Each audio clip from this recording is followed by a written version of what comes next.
Hey guys, how's it going? Ross here from Fit for Life Physical Therapy, just coming at you with another Thursday thought.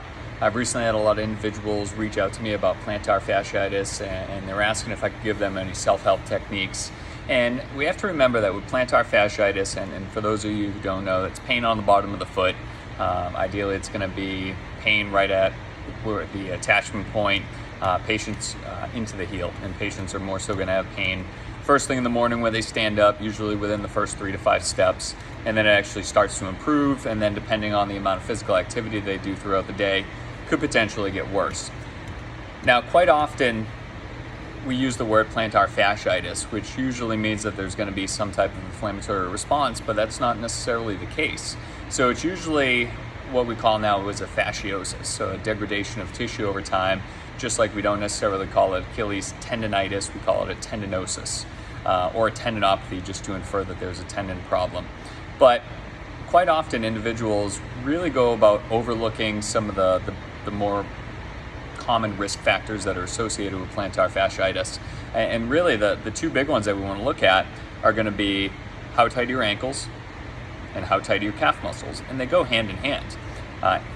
Those two risk factors put you at an increased likelihood of plantar fasciitis or fasciopathy or fasciosis, whatever you want to call it. It also puts you at an increased likelihood of Achilles tendinosis. So again, if you have one, you're at an increased risk of getting the other. And really, we just want to start by looking at ankle range of motion and how tight are your calves. So I always start with just having people do a lot of soft tissue work, so that's no different than any other video that we've done.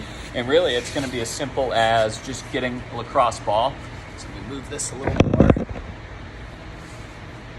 And all I want to do, so the plantar fascia runs along the bottom of the foot, and I can do this in standing. I don't have to be in half kneeling, but I just want to roll the bottom of my foot. Now, on the bottom of our foot, we have the plantar fascia, which again extends from the heel all the way to the toe, and it naturally stretches out, or hopefully it stretches out when we walk. Individuals may not get that natural stretch if they lack great toe extension, but I'm putting a decent amount of pressure in here.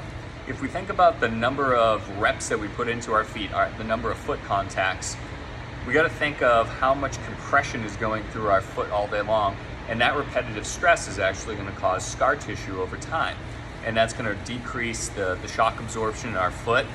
So I usually recommend that individuals will roll the bottom of each foot for 60 seconds, working in the medial arch, working in through the center of the foot, and then pretty much just looking for anywhere else that may have any type of tenderness or sensitivity.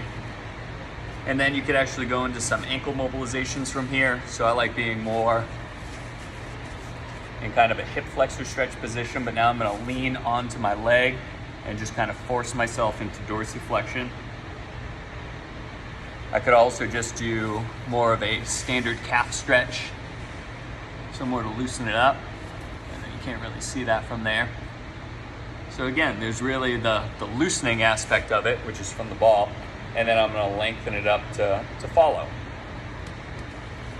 Now that calf stretch that we just did is going to lengthen the bottom of the foot or stretch it out because of the position of the great toe. But again, we're also going after the calf. So I did a video 2 weeks ago on soft tissue techniques for the calf. So this technique pairs in perfectly with it, where I'm just going to place the ball right underneath my calf, cross my other leg over, and then from here, I'm just going to flex my foot back and forth. And again, I'm going to search out all the hot spots.